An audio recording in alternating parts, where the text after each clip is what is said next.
Hi friends, welcome to Garuda Telugu stories. కొత్త వాళ్ళు first time మా ఛానల్ని చూస్తున్నట్లయితే సబ్స్క్రైబ్ చేసుకోండి. వీడియో నచ్చినట్లయితే లైక్ చేసి మీ సపోర్ట్ని తెలియజేయండి. మరిన్ని వీడియోస్ చేయడానికి బూస్టప్ లాగా ఉంటుంది. ఇక కథలోకి వెళ్దాం రండి. జిత్తులమారి నక్క. అనగనగా ఒక అడవిలో అటు ఇటు తిరుగుతున్న ఒక నక్కకు దారిలో అడ్డంగా పడి ఉన్న ఒక ఏనుగు శవం కనిపించింది. దాన్ని చూడగానే ఈ విధంగా అనుకున్నది: చాలా కాలంగా ఏనుగు మాంసాన్ని తినాలన్న నా కోరిక ఈరోజు తీరనుంది. నక్క ఆకలిగొన్నదై ఏనుగు శవాన్ని తినడానికి ప్రయత్నించింది. కానీ ఏనుగు చర్మం చాలా మందంగా ఉండడం వలన కొరకలేకపోయింది. కొద్దిసేపటి తరువాత ఒక సింహం అటువైపుగా వస్తుండడం చూసి దాని దగ్గరకు పరిగెత్తుకుంటూ వెళ్ళి ఈ విధంగా అన్నది నక్క: ఓ అడవి రాజా, నాకు చాలా రోజుల నుండి ఏనుగు మాంసాన్ని తినాలనుంది. అక్కడ ఒక ఏనుగు శవం ఉన్నది. దాని చర్మం మందంగా ఉండడం వలన నేను దాన్ని కొరకలేకపోతున్నాను. నీవు నాకు ఒక సహాయం చేయి. నీవు దానిని కాస్త కొరికి ఇస్తే నాకు సహాయం చేసిన వారవుతారు.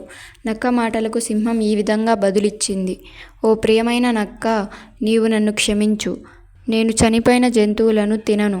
అంతేకాకుండా ఒకరు వదిలేసిన మాంసాన్ని, ఒకరు ఎంగిలి చేసిన మాంసాన్ని తినను అని అక్కడి నుండి వెళ్ళిపోయింది.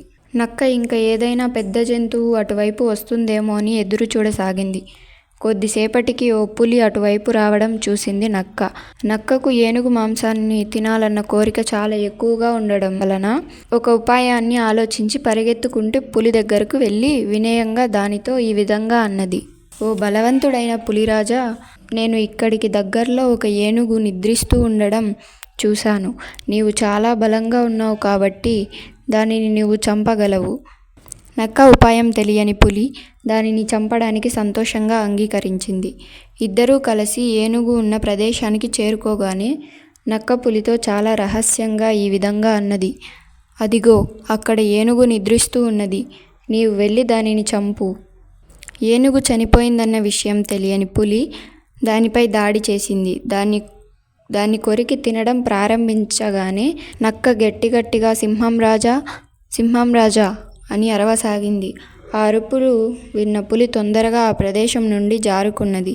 నక్క ఏనుగు మాంసాన్ని చాలా సంతోషంగా తిని చిరకాలంగా ఉన్న తన కోరికను తీర్చుకుంది.